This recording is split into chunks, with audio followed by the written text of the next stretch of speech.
پہلا مقام میرے رب تعالیٰ نے عطا فرمایا جب سیدنا امام علی مقام نے یزیدی لشکر کو خطبہ دیا، ادھر شمر اور عمر بن سعد کہنے لگے حسین ہمیں یہ باتیں نہ سنا، ہم نے یہ سنی ہوئی ہیں، ہم نے یہ پڑھی ہوئی ہیں، بات بیعت کی کر، بیعت کرتا ہے تو ٹھیک ہے، اگر نہیں کرتا تو جنگ کے لیے تیار ہو جا۔ میرے امام علی مقام نے فرمایا یہ کبھی نہیں ہو سکتا۔ حضرت حر نے اپنا گھوڑا دوڑایا، میرے امام کے قدموں کو آ کے پکڑ لیا، کہا اے امام وقت مجھے پتہ نہ تھا، علم نہ تھا کہ یہ بدماش ایسا سلوک کریں گے، مجھے معاف کر دیں، میرے روکنے کو معاف کر دیں، اب اجازت دیں، سب سے پہلے آپ کے قدموں میں جو قربان ہونا چاہتا ہے اس کا نام حر ہونا چاہیے۔ میرے آقا نے فرمایا حر جا، تو دنیا میں بھی آزاد ہے، آخرت میں بھی آزاد ہے۔ تو سب سے پہلے میدان کربلا میں امام علی مقام کے مشن پر، امام علی مقام کے نظریے پر، امام علی مقام کی فکر پر، امام علی مقام کی سوچ پر جس نے اپنی قربانی پیش کی وہ حضرت حر تھا۔ اب وقت گزرتا گیا، جان نصارہ نے امام علی مقام اپنی اپنی قربانیاں پیش کرتے گئے، ادھر حضرت غازی عباس جو علمدار حسینی تھے، جن کے ہاتھ میں امام علی مقام کا جھنڈا تھا، جب آپ نے حضرت سکینہ کی یہ حالت دیکھی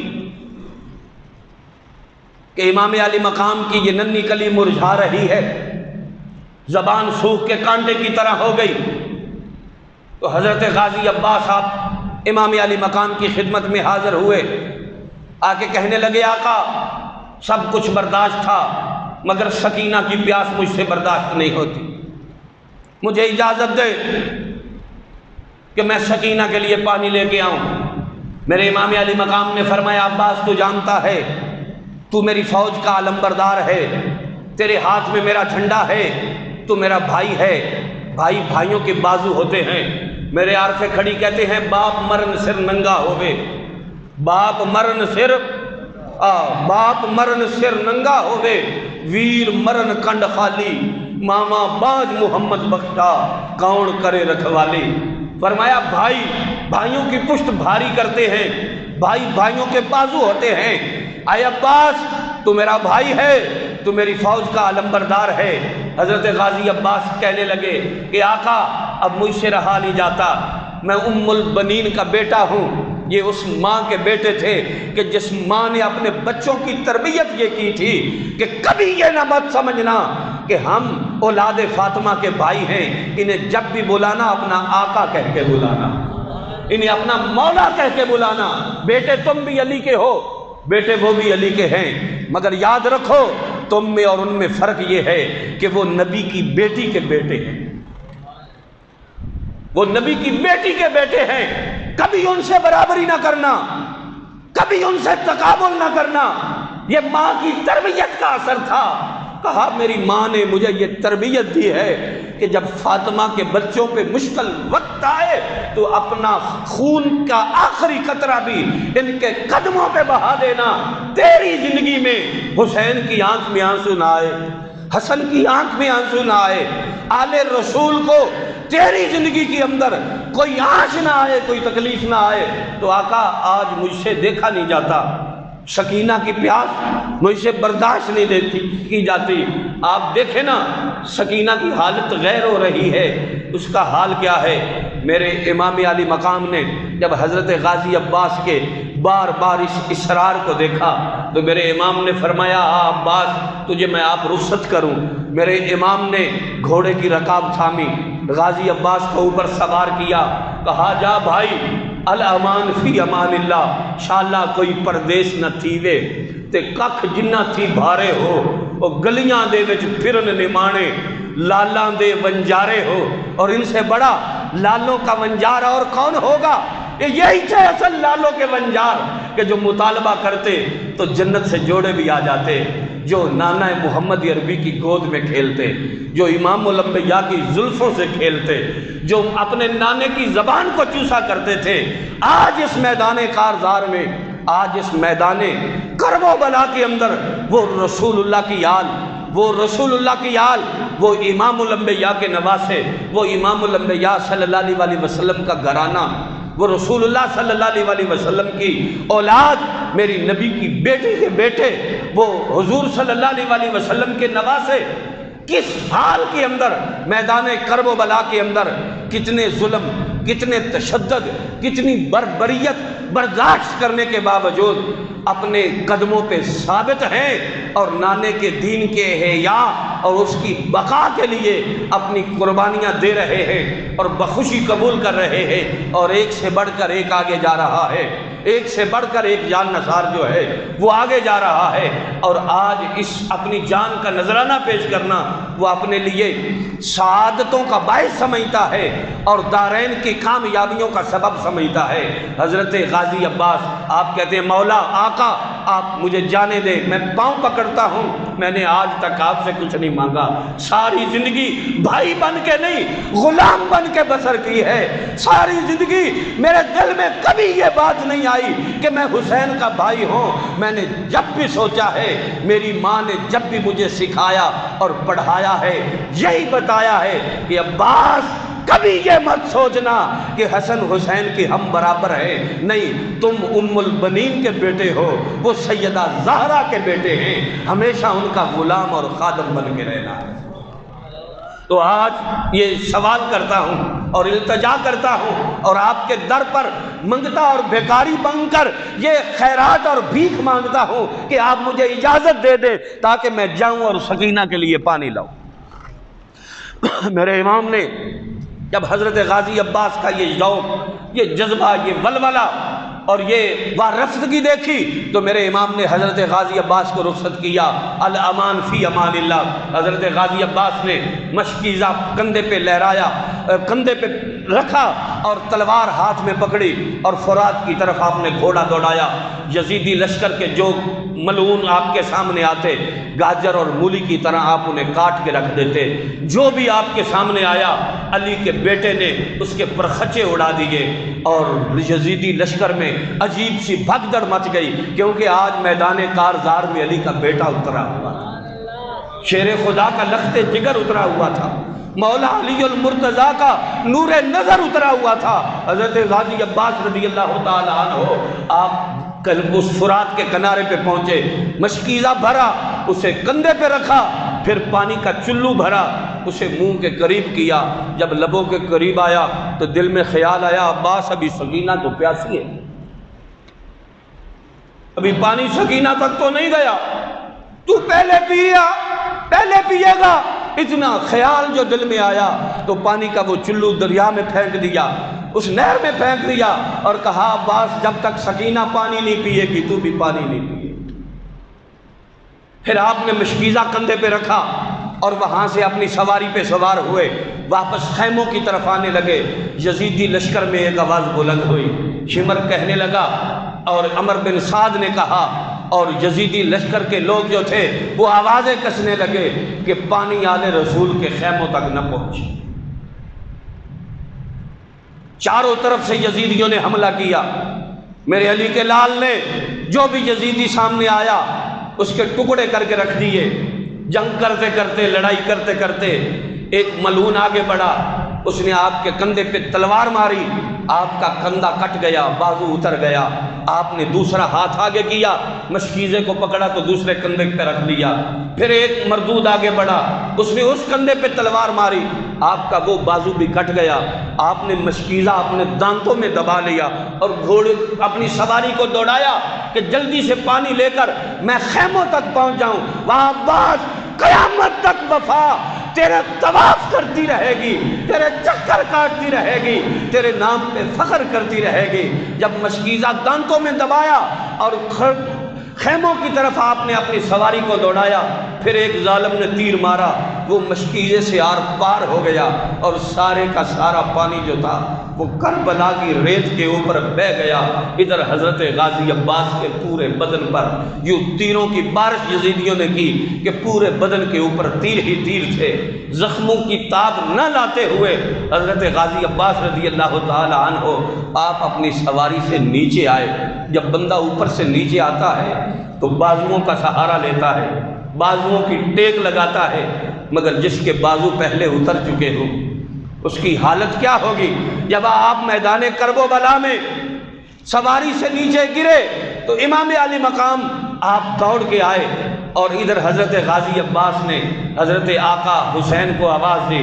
میرے امام جب آئے حضرت غازی عباس کے مبارک سر کو اٹھایا، اپنی گود میں رکھا، تو حضرت غازی عباس کہنے لگے کہ میرے آقا سکینہ کو کہنا اپنے چچا کو معاف کر دے، میں نے وعدہ کیا تھا اس کے لیے پانی لے کے آؤں گا، میں نہ لا سکا، سکینہ کو کہنا اپنے چچا کو معاف کر دے، اپنے چچا کو معاف کر دے۔ میرے امام علی مقام نے جب حضرت غازی عباس کی اس حالت کو دیکھا تو آپ نے آسمان کی طرف منہ کر کے کہا الانا انکسر ظہری و مالک، تیری مرضی، اب تو حسین کی کمر ٹوٹ چکی ہے، اب تو حسین کی کمر ٹوٹ چکی ہے۔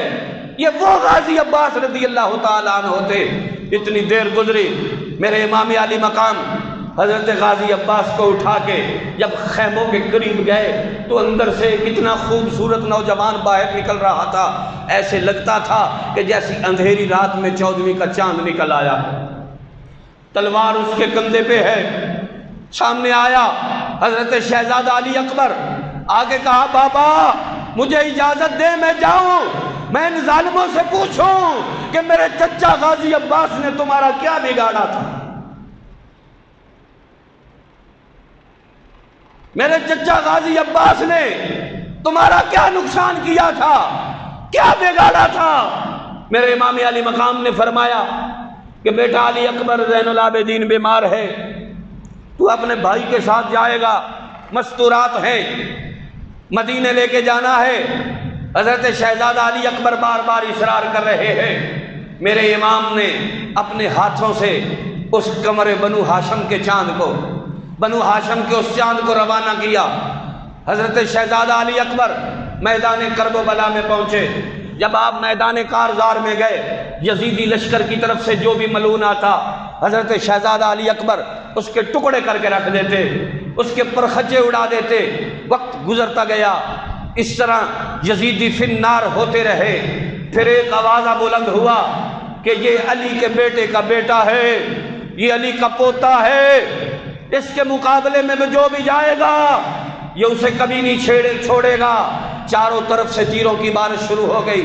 جب تیروں کی بارش شروع ہوئی، ادھر حضرت امام علی اکبر اپنے گھوڑے سے نیچے آئے اور یزیدی لشکر نے، گھوڑوں کی بھگدڑ نے حضرت شہزادہ علی اکبر کے بدن کے اوپر جب گھوڑوں کے سونب لگے، ہر طرف دھول تھی، ہر طرف شور تھا، ہر طرف واویلا تھا، ہر طرف واویلا تھا۔ امام علی مقام تشریف لائے۔ جب میرے امام آئے، یزیدی لشکر کے جو گھوڑے تھے وہ پیچھے ہٹے۔ میرے امام نے اپنے لخت جگر حضرت شہزادہ علی اکبر آپ کے مبارک سر انور کو اٹھایا، اپنی گود میں رکھا۔ اپنی گود میں رکھنے کے بعد جب دیکھا تو حضرت علی اکبر کی آنکھوں سے آنسو چھلک رہے تھے۔ میرے امام علی مقام نے فرمایا بیٹا علی اکبر بتا تیری آنکھوں میں آنسو کیوں ہیں؟ کیا باپ کے فیصلے کی وجہ سے؟ کہا نہیں ابا جان یہ تو بات ہی کوئی نہیں، علی اکبر کی ایک جان ہے، اگر 1000 جانیں ہوتی تو آپ کے فیصلے پہ قربان تھی۔ اپنی جوانی کی وجہ سے؟ نہیں ابا جان جوانی کا بھی غم کوئی نہیں۔ کیا مدینے سے جدائی کی وجہ سے؟ ابا جان وہ بھی مسئلہ نہیں ہے، پہلے نانے کے شہر میں رہتا تھا، اب نانے کے پاس چلا جاؤں گا۔ بیٹا پھر رویا کیوں ہے؟ تو حضرت امام علی اکبر کہتے ہیں ابا جان ایک بات بڑا دکھ دے رہی ہے، بڑا ستا رہی ہے۔ آنے سے پہلے میں نے سغرا سے وعدہ کیا تھا جب حالات ٹھیک ہو گئے تجھے لینے آؤں گا۔ میری بہن سغرا انتظار کرتی ہوگی، وہ راہ تکتی ہوگی کہ علی اکبر نہیں آیا۔ بابا آپ سغرا کو کہنا کہ اپنے بھائی کو معاف کر دے۔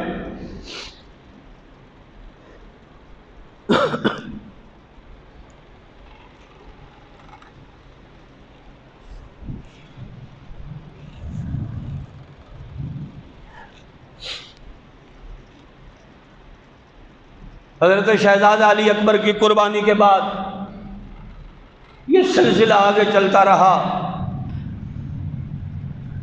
حضرت سیدہ زینب امام علی مقام کی خدمت میں آئی، کہا بھائی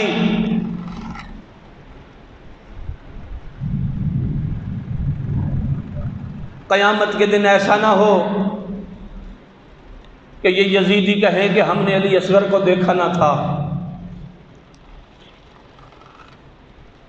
اگر ہمیں پتہ ہوتا تو ہم ایسا نہ کرتے۔ میرے امام علی مقام نے فرمایا زینب میری غیرت گوارا نہیں کرتی، ان دین کے دشمنوں سے پانی مانگو۔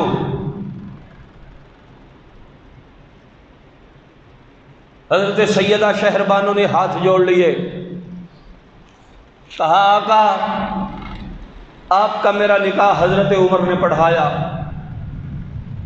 میں نے کبھی نہیں سوچا میں بادشاہ کی بیٹی ہوں، میں نے ساری زندگی آپ کی باندی بن کے بسر کی ہے، ساری زندگی میں آپ کی باندی بن کے رہی ہوں، مگر ماں ہوں، زندگی میں کبھی کچھ نہیں مانگا۔ علی اصغر کی حالت مجھ سے دیکھی نہیں جاتی۔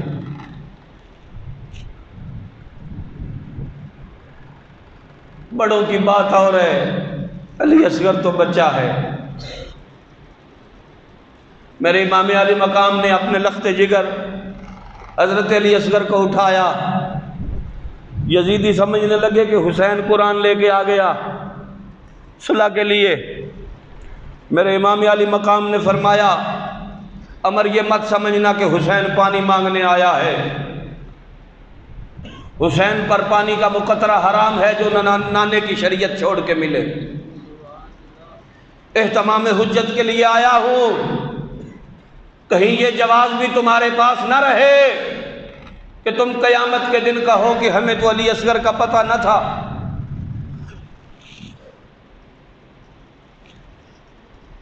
اتنی دیر جو گزری تو عمر بن سعد نے کہا حسین کا پتر یرغمال بنا لو، یہ چھوٹا ہے، حسین دکھ نہیں برداشت کر سکے گا، پھر تمہاری بات مان جائے گا۔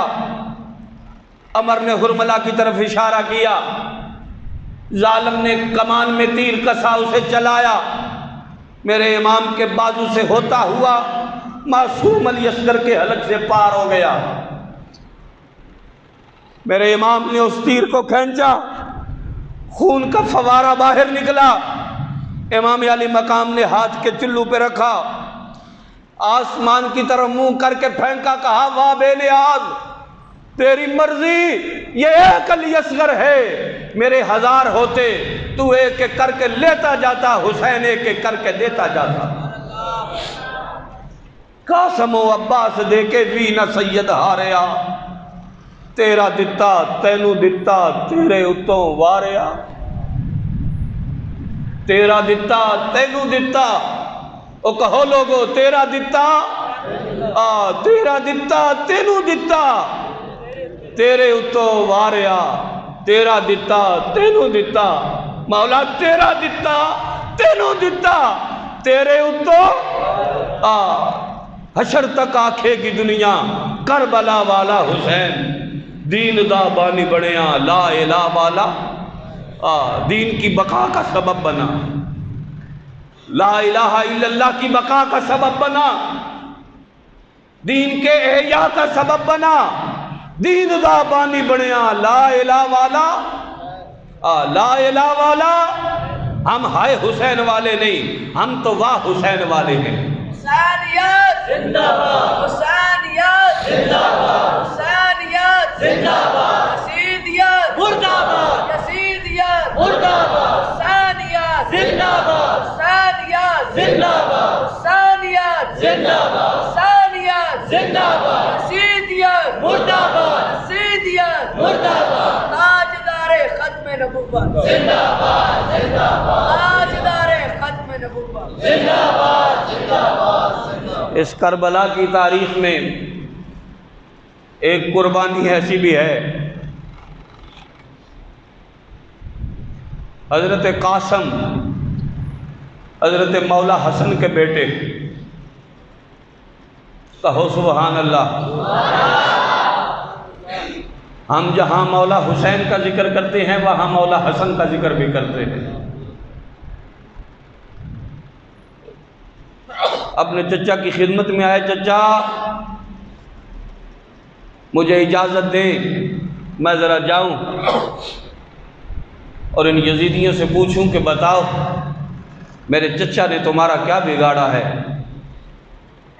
تو میرے امام علی مقام نے فرمایا، نہیں قاسم، تو میرے بھائی حسن کی نشانی ہے، جب تجھے دیکھتا ہوں تو مجھے تیری صورت میں بھائی حسن یاد آتا ہے۔ حضرت قاسم نے اپنے بازو سے تویز اتارا، امام علی مقام کے سامنے کیا، کہا چچا ذرا اس تویز کی عبارت تو پڑھو، کیا لکھا ہے؟ میرے امام علی مقام نے دیکھا تو اس میں لکھا ہوا تھا، اے میرا بیٹا حسن، اے میرا بیٹا قاسم، تیرا باپ حسن تجھے یہ وصیت کرتا ہے کہ وہ وقت آئے گا کہ جب تیرے چچا پہ امتحان کا وقت اور مشکل گھڑی آئے گی، میں تیرا باپ حسن تجھے وصیت کرتا ہوں اپنی جوانی اپنے چچا کے قدموں پہ قربان کر دینا۔ تو جب امام علی مقام نے دیکھا کہ اب تو میرے بھائی حسن کی روح بھی بے قرار ہوگی، تو امام علی مقام نے فرمایا، بیٹا حسن میں تجھے آپ روانہ کروں۔ حضرت امام حسن کو میرے امام علی مقام نے روانہ کیا۔ حضرت امام حسن کا پتر، شیر خدا کا پوتا، جب میدان کربلا میں گیا آپ نے مقابل طلب کیا۔ یزیدی لشکر میں کسی کی جرت نہ ہوئی کہ کوئی مولا حسن کے مقابلے میں آئے، ایک دوسرے کا منہ تکنے لگے، کون جائے جو امام حسن کے بیٹے کا مقابلہ کرے۔ عمر نے ارزق کو کہا کہ جا، کب تک سناٹا چھایا رہے گا؟ ارزق کہنے لگا تیری عقل ماری گئی، کہاں ابھرتا ہوا جوان اور کہاں یہ تجربہ کار پہلوان جس کی بہادری کی داستانیں ملک شام تک سنائی دیتی ہیں۔ حجاز کی عورتیں جب بچوں کو دودھ پلائیں تو جس کی پھرتی اور بہادری اور چلاکی کی داستانیں اپنے بچوں کو سناتی ہے، اسے کہتا ہے ایک بچے کے مقابلے میں چلا جا، ایسا نہیں ہوگا۔ کہا تو اس کے مقابلے میں جا کوئی نہیں رہا، اس کا بچپن نہ دیکھ، اس کی رگوں میں دوڑنے والا خون علی المرتضیٰ کا دیکھ۔ یہ بچہ نہیں، یہ شیر خدا کا پوتا ہے۔ ارزق نے اپنے ایک بیٹے کو بھیجا، حضرت قاسم کے مقابلے میں آیا۔ حضرت قاسم نے ایک ہی وار سے اسے فنار کر دیا۔ ارزق نے آنکھوں کے سامنے جب بیٹا کٹتا ہوا دیکھا، اس نے دوسرے کو بھیجا۔ حضرت قاسم نے اس کے بدن کے بھی ٹکڑے کر کے رکھ دیے۔ ارزق کا تیسرا بیٹا آیا، اس کے بدن کے بھی ٹکڑے ہو گئے۔ اس نے چوتھے بیٹے کو بھیج دیا، حضرت قاسم نے اس کے بھی بدن کے ٹکڑے کر کے رکھ دیے۔ جب ارزق کے 4 بیٹے گاجر اور مولی کی طرح کٹ گئے تو غصے سے لال پیلا ہوتا ہوا گھوڑا دوڑاتا ہوا میدان میں آیا، کہنے لگا قاسم تجھے نہیں چھوڑوں گا، تو میرے 4 بیٹوں کا قاتل ہے اور 3 دنوں کا پیاسا ہے۔ حضرت قاسم نے فرمایا کہ کیا ہوا جو 3 دنوں کا پیاسا ہوں، مگر جان لے میں محمد عربی کا نواسا ہوں۔ کہنے لگا تو 4 بیٹوں کا قاتل ہے، تجھے نہیں چھوڑوں گا۔ میرے امام قاسم نے فرمایا ارزق تو جوش میں ہے، مگر حسن کا بیٹا بڑے ہوش میں ہے، ذرا سنبھل کے آنا۔ کہنے لگا میں بڑا تجربہ کار اور چالاک ہوں۔ فرمایا مجھے ایسے لگتا ہے تو آج تک میدان جنگ میں اترا نہیں ہے۔ کہنے لگا کیوں؟ فرمایا وہ دیکھ تیرے گھوڑے کی زین ڈھیلی ہے، گھوڑے پہ زین رکھنی آتی نہیں، اور مقابلہ حسن کے بیٹے سے کرے گا، علی کے پوتے سے کرے گا۔ اس نے سر نیچے جھکایا، گھوڑے کی زین تنگ دیکھنے کے لیے حضرت قاسم نے پھرتی سے تلوار اس کی گردن پہ رکھ دی۔ فرمایا یاد رکھ ہم رسول کی آل ہے، دھوکے سے نہیں مارتے، فقط تجھے اتنا بتانا تھا تو چلاک کتنا ہے، میں ہاتھ دباؤں تیری پوری چلاکی نکال کے رکھ دوں، مگر ہم ایسے نہیں مارتے۔ تلوار پیچھے کی، فرمایا اب آ ذرا مجھ پہ وار کر۔ ارزق نے وار کیا، امام قاسم نے ڈھال پہ روکا، اس نے پھر وار کیا، آپ نے پھر ڈھال پہ روکا، اس نے پھرتی سے پھر وار کیا، حضرت قاسم نے تلوار پہ روکا۔ فرمایا ارزق اب ذرا سنبھل جا، اب میری باری ہے، اب میری باری ہے۔ حضرت امام زین العابدین بیان فرماتے ہیں ہم خیمے سے باہر دیکھ رہے تھے، جب بھائی قاسم کی تلوار کربلا کی فضا میں لہرائی اور اس کے اوپر سورج کی شعاعیں پڑی تو ہمیں یوں لگتا تھا جیسے آسمان سے بجلی چمک رہی ہے۔ آپ نے وار کیا، ایک ہی وار سے ارزق کے بدن کے ٹکڑے کر کے رکھ دی۔ پورے یزیدی لشکر میں ہلچل مچ گئی کہ یہ حسن کا بیٹا ہے، علی کا پوتا ہے، ایک ایک کر کے جاؤ گے، کوئی بھی زندہ واپس نہیں آئے گا۔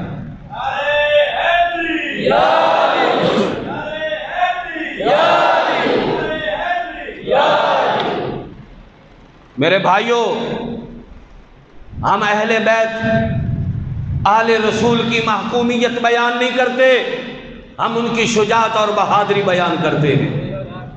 میں نے عرض کیا تھا ہم ہائے حسین والے نہیں، ہم واہ حسین والے ہیں۔ اچھی بولو ہم، اچھی بولو ہم کون ہیں؟ واہ حسین۔ بولو کہو واہ حسین، واہ حسین، واہ حسین۔ یزیدیت کی شام غریبہ ہو گئی، ملوکیت کی شام غریبہ ہو گئی، حسینیت کی شام امیرہ ہو گئی۔ میرے امام علی مقام اپنے نانا محمد عربی سے جا ملے، میرے امام حوض کوثر کے وارث بن گئے، میرے امام حوض کوثر کے مالک بن گئے۔ آج ملوکیت کی شام غریبہ ہو گئی، یزیدیت کی شام غریبہ ہو گئی، مگر حسینیت کی شام امیرہ ہو گئی، میرے نبی کے دین کی شام امیرہ ہو گئی۔ میرے نبی کا دین زندہ ہو گیا، میرے نبی کے دین کو بقا مل گئی، قیامت تک کے لیے حسینیت کو بقا مل گئی۔ جو لوگ شام غریبہ حسینیت کی سمجھتے ہیں، وہ سمجھتے ہیں کہ دین کی شام غریبہ ہو گئی ہے۔ حقیقت یہ ہے کہ دین کی نہ کبھی شام ہوئی ہے، نہ دین کبھی غریب ہوا ہے۔ دین ہمیشہ غالب ہونے کے لیے آیا ہے، اور ہمارا عقیدہ ہے کہ دین